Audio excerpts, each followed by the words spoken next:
శ్రీమాత్రే నమః. సద్గురు జ్యోతిషాలయం వారి జూలై నెల రాశి ఫలితాలని గోచార ప్రకారంగా అన్ని వర్గాల వారిని దృష్టిలో పెట్టుకొని ప్రిడిక్ట్ చేస్తున్నాం అన్నమాట. ప్రతి ఒక్కరికి ఒక క్యూరియాసిటీ, ఈ నెల నాకు ఎలా ఉంటుంది, నేను ఆర్థికంగా బాగుంటానా, సామాజికంగా బాగుంటానా, నా వ్యాపారం బాగుంటుందా, నా ఉద్యోగం బాగుంటుందా, నాకు వివాహం జరుగుతుందా, నాకు ఉద్యోగం వస్తుందా, ఉద్యోగంలో ప్రమోషన్ వస్తుందా, విదేశాలకు వెళ్తానా, ఆరోగ్యం బాగుంటుందా. తప్పకుండా ఇవన్నీ తెలుసుకోవాల్సిన విషయం. నిజంగా ఆ గ్రహం మార్పిడి వల్ల మీరు అడిగిన ప్రశ్నలు అన్నిటికీ కూడాను ఆన్సర్ వస్తుంది. ఈ గోచార గ్రహస్థితి ద్వారా చెప్పేది మీ యొక్క వ్యక్తిగత జాతకానికి ఒక 40% మాత్రమే వర్తిస్తుంది. ఎందుకంటే మీరు పుట్టినప్పుడు ఒక లగ్నం ఉంటుంది, మీ టైం ప్రకారం ఆ నక్షత్రం ఉంటుంది. ఆ నక్షత్రానికి 4 పాదాలు ఉంటాయి, ఒక్కొక్క పాదానికినో ఈ రాసులన్నీ ఉంటాయి. కాబట్టి దాన్ని దృష్టిలో పెట్టుకొని ఒక రాశికి 9 పాదాలు, 9 రకాలుగా ఉంటుంది. కాబట్టి ఏ నక్షత్రం వారి పాద గుణాలను బట్టి ఆ జాతకం కూడా మారుతూ ఉంటుంది. సరే, ఈ జాతకం ఎవరు తెలుసుకోవాలి అని అంటే, మీ వృత్తి వ్యవహారాల్లో జీవితాల్లో కావలసినటువంటి మార్పులు ఏమైనా చేయాలనుకుంటే తెలుసుకోండి. మీ యొక్క వ్యక్తిగత జాతకంలో బాగా మళ్ళీ చెప్తున్నాను చూడండి, చదువుకు సంబంధించి ఇవన్నీ కూడా తెలుసుకోండి, వ్యాపారం సంబంధించి ఇవన్నీ తెలుసుకోండి. ఇల్లీగల్ సబ్జెక్ట్ గురించి దయచేసి మెసేజ్లు పెట్టకండి, కాల్ చేయకండి. నాకు చాలా అప్పులు ఉన్నాయండి, గొంతు వరకు నేను మునిగిపోయానండి, నాకు జాతకం చెప్పినట్టే గొంతు వరకు మీరు మునిగిపోతే మళ్ళీ వ్యాపారమో ఉద్యోగం చేసి అప్పులు తెచ్చిన వాళ్ళకి అప్పు ఇవ్వండి, కానీ జాతకం చెప్తే మీ అప్పులు తీరిపోదు. 1. 2, మళ్ళీ ఈ యొక్క జాతకం అనేది బాగా గుర్తుపెట్టుకోండి, పడుతున్న వర్షానికి ఒక గొడుగు మాత్రమే, కానీ జాతకం జీవితం కాదు. మీ యొక్క వ్యక్తిగతమైనటువంటి జీవితాన్ని నమ్మండి, మీ వృత్తిని నమ్మండి, మీరు చేసే వృత్తిని దైవంగా భావించండి, మీ జీవితం బాగుపడుతుంది. జాతకం సపోర్ట్ మాత్రమే, నడుస్తున్నటువంటి రోడ్లో ఒక స్పీడ్ బ్రేకర్ మాత్రమే, కానీ ఆ రోడ్ని అయితే ఆపలేం భగవంతుడు. మీరు జననమైనప్పుడు మరణం వరకు రాసేశారు మీ యొక్క జీవితాన్ని, ఒక గొడుగులాగా దీన్ని ఉపయోగించుకోండి. జ్యోతిషాస్త్రరీత్యా ద్వాదశ రాశుల్లో 5వ రాశి అయినటువంటి సింహరాశి మిత్రులారా, మీరు మఖా నక్షత్రం 1, 2, 3, 4 పాదములు, పుబ్బా నక్షత్రం 1, 2, 3, 4 పాదములు, ఉత్తరా నక్షత్రం మొదటి పాదానికి జన్మించిన మీరు సింహరాశి వారిగా పరిగణించబడుతున్నారు. జూలై నెలలో మీకు శుభాశుభ ఫలితాలు ఎలా ఉన్నాయి అని చెప్తే, అత్యంత పవిత్రమైనటువంటి గ్రహం బృహస్పతి 10వ ఇంట్లో ఉన్నారు. సూర్యుడు మరియు శుక్రగ్రహం 5వ ఇంట్లో పూర్తిగా కనిపిస్తారు. సూర్యగ్రహం మరియు శుక్రుడు 11వ ఇంట్లో ఉంటాడు. కుజుడు ఈ నెల ప్రారంభంలో 9వ ఇంట్లో ఉంటారు. నెల ప్రారంభంలో బుధగ్రహం 12వ ఇంట్లో ఉంటారు. 8వ ఇంట్లో రాహు మరియు 2వ ఇంట్లో కేతువు. మీకు ఆకస్మిక అదృష్టం వచ్చే అవకాశాలు ఉన్నాయి, వెలువెత్తిన సంపద పెరిగే అవకాశాలు ఉన్నాయి, ధనవంతులు పెరుగుదల చేసిన కార్యాలని విజయవంతం చేస్తారు, వ్యాపారంలో అభివృద్ధి చెందుతున్న పరిస్థితి కనిపిస్తుంది, శ్రమ కోసం ఆదాయం లభిస్తుంది, వాటాదారులతో అనుకూలమైనటువంటి పరిస్థితి పొందే అవకాశాలు కనిపిస్తున్నాయి. కానీ ఇక్కడ మిశ్రమంగా ఏముందంటే, మరుక్షణం సమస్యను ఎదుర్కొనే అవకాశాలు ఉన్నాయి. మీకు ఈ నెల మిశ్రమ ఫలితం. షార్ట్కట్లను ఎంచుకోకుండా ఉండాలి. ప్రత్యేకించి డబ్బు సంపాదించడంలో తప్పుద్రోవ పట్టకండి. ఎవరైనా చెప్పినట్లు పెట్టుబడి పెడితే అది నష్టానికి కలిగే అవకాశాలు బాగున్నాయి. ఉద్యోగస్తులకి ఆఫీసులో ఎక్కువ పని చేయడం వల్ల మనసులో అలసట, కొంచెం స్ట్రెస్ ఫీల్ అవుతుంటారు. ఉన్నతాధికారులతో కలిసిపోవడం మంచిది, వారి దగ్గర నుంచి మాట పట్టింపులు ఉన్నాయి. చివరకు ఆకస్మిక మార్పు, దానివల్ల మీరు ఏమన్నా అసహనాన్ని కోల్పోతే పని మార్పు, ఆకస్మిక మార్పు, లేదా ఉద్యోగం నుంచి తొలగించడం, లేదా వేరే ఉద్యోగానికి వెళ్ళడం మాత్రం ద్వితీయంలో ఇది ఉంది, చాలా జాగ్రత్త. ఆశించే ఆఫర్లు లభించకుండా ఆలస్యమయ్యే అవకాశాలు కూడా ఉంటాయి మాస ద్వితీయంలో.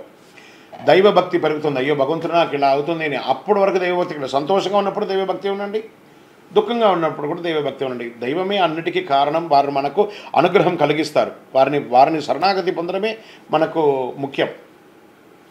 కుటుంబంలో బంధువుల మధ్య ఉన్న అభిప్రాయ భేదం తొలగి సుముఖతో పరిస్థితి ఏర్పడుతుంది. విలువ, గౌరవం కూడా పెరుగుతుంది. కొత్త ఇల్లు, వాహనం కొనే అవకాశం మాస ప్రారంభంలో ఉంటుంది. కొత్త దుస్తులు, ఆభరణాలు జోడిస్తారు. పుణ్యస్థలాలకు వెళ్ళే అవకాశాలు మాస ద్వితీయంలో కనబడుతుంది. ఆరోగ్యానికి శ్రద్ధ అవసరం, వెంటనే సరి అయిపోతుంది కదా అని చెప్పి నెగ్లెక్ట్ చేయకండి. కరెక్ట్గా ప్రాపర్గా ఒక మంచి మాస్టర్ చెకప్ చేసుకొని తీసుకోండి. అభిప్రాయాల భేదాలు ఏర్పడవచ్చు, బంధువులతో, భార్యాభర్తలతో అనుసరంగా వ్యవహరించండి. మీరు కూర్చొని మాట్లాడుకొని రాజీ ధోరణి అవలంబిస్తే జీవితం ఆనందంగా ఉంటుంది. ఆస్తిని కొనుగోలు చేయవచ్చు. విద్యార్థులకు సంపూర్ణంగా మీ విద్యలో మంచి మద్దతు ఉంది. కాస్త మాదక ద్రవ్యాలకు దూరంగా ఉండడానికి ప్రయత్నం చేయండి. వ్యాపారం చేసే ఉద్యోగం చేసే స్త్రీలకి ఇది ఒక మంచి అవకాశం కూడా చెప్పొచ్చు. కార్యాలయాలలో మీకు మంచి పదోన్నతి కూడా వచ్చే అవకాశాలు ఉన్నాయి. షేర్ మార్కెట్ మిశ్రమం అండి. వ్యవసాయదారులకి మెట్ట పొలాలు వేసే అవకాశాలు చాలా బాగుంది. మీడియా రంగం వారికి కూడా కాస్త మిశ్రమం. ఐటీ రంగం వారికి బాగా విపరీతమైన స్ట్రెస్ ఉంటుంది. వివాహం కాని వారికి ఇంకొక 2-3 నెలలు ఓపిక పట్టండి. అనుకూలమైనటువంటి రోజులు 3 మరియు 11. చంద్రాష్టమమైనటువంటి రోజులు జూలై 25/7/2024 10:45 ఉదయం నుండి 27/7/2024 12:59 వరకు చంద్రాష్టమం ఉంటుంది. ఈ 2.5 రోజులు చాలా జాగ్రత్తగా ఉండండి. అదృష్ట సంఖ్య అని చెప్తే 4, 6. అదృష్ట దైవం అమ్మవారు ప్రార్థన చేయండి. మహావిష్ణువును కూడా ప్రార్థన చేయండి. అది మహావిష్ణువు అంటే రాముడు, వెంకటేశ్వర స్వామి, కృష్ణుడు ఇలాంటి దేవాలయానికి వెళ్ళండి. పరిహారం చక్కగా విష్ణు సహస్రనామ పారాయణం చేయండి.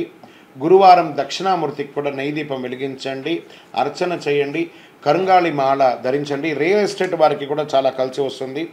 మీ యొక్క పర్సనల్ జాతకం తెలుసుకోవాలనుకుంటే మీ పరిసర ప్రాంతాల్లో ఉన్న సద్గురువుని సంప్రదించండి, లేదా మా ద్వారా తెలుసుకోవాలనుకుంటే కింద కనబడుతున్నటువంటి నెంబర్కి మీ యొక్క పేరు, date of birth, time of birth, place of birth WhatsApp చేయండి. కాల్ చేయకండి, మీకు మేము రిప్లై ఇస్తాము. ఇంకనూ సకల దోషాలు తొలగి ఆనందంగా ఉండడానికి మీ వయస్సు ఎంత ఉందో అన్ని దీపాలను మీ ఇష్టదైవం ముందర నెలకొక్కసారైనా వెలిగించండి. విజయోస్తు. ఈరోజు మనం చెప్పుకోబోయే ఒక ముఖ్యమైనటువంటి విషయం ఏమంటే, చాలామందికి ఒక భయం, శని భగవానుడు అంటే ఒక భయం. శని వక్రగతి అనేది అవుతుంది. ఇది వచ్చి రెగ్యులర్ ప్రాసెస్ అండి. మనం ఇదివరకు కూడా ఈ పంచగ్రహ కుటుంబం గురించి చెప్పాము. అలా అయిపోతుంది, ఇలా అయిపోతుంది అంటే దానికి మనం ఒక వీడియో ఇచ్చాం. చాలామంది పాజిటివ్గా దానికి రెస్పాండ్ అయ్యారు. ఇవన్నీ కూడా రొటీన్ లైఫ్లో జరుగుతున్నట్టు చూడండి. మేము జూన్ నెల ఇచ్చాం, మే నెల ఇచ్చాం, ఏప్రిల్ నెల ఇచ్చాం, మార్చి నెల ఇచ్చాం, ఇప్పుడు జూలై నెల కూడా ఇవ్వబోతున్నాం.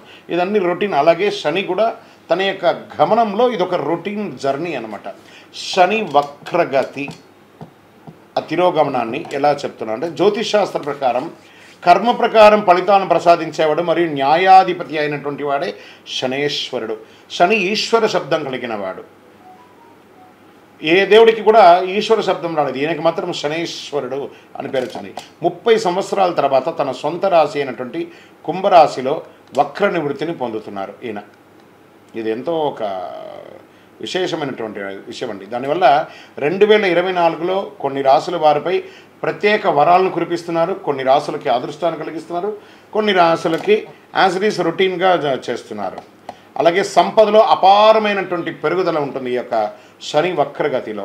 లబ్ధి పొందేవాళ్ళు ఎవరనేది చూద్దాం. సింహరాశి. మీరు శక్తివంతంగా పనిచేస్తారు. ఇది శరీరం మరియు మనసులో ఉత్సాహాన్ని పెంచుతుంది. ప్రేమ వ్యవహారం ఫలిస్తుంది. ఇంట్లో శుభకార్యాలు జరుగుతుంది. ఉద్యోగం మారినప్పుడు ఆలోచించి చేయండి. ఉన్నదాన్ని వదులుకొని ఎగిరిపోకండి. బంగారం, వస్తువులు, వస్త్రాలు మరియు ఆభరణాలు కొనే అవకాశాలు ఎక్కువ శాతం సింహరాశి వారికి ఉంది. మీరు విహారయాత్రకు వెళ్తారు, శుభం ఉంటుంది. సంతానం లేని బాధపడే వాళ్ళకి ఇది ఒక మంచి సమయం అని కూడా చెప్పచ్చు. ఈ యొక్క ద్వాదశ రాశి ఫలితాలన్నీ తెలుసుకున్నటువంటి ప్రేక్షక మిత్రులందరూ కూడాను మా యొక్క ఛానల్ని ఇప్పటివరకు మీరు చాలా చక్కగా ఆదరిస్తున్నారు, చూస్తున్నారు. లైక్ చేయండి, సబ్స్క్రైబ్ చేయండి, ఇంకొకరికి షేర్ చేయండి. మీ యొక్క చంద్రమౌళి వెంకటేష్ శర్మ, జ్యోతిష్ శాస్త్ర నిపుణులు. వందే మాతరం, వందే మాతరం, వందే మాతరం.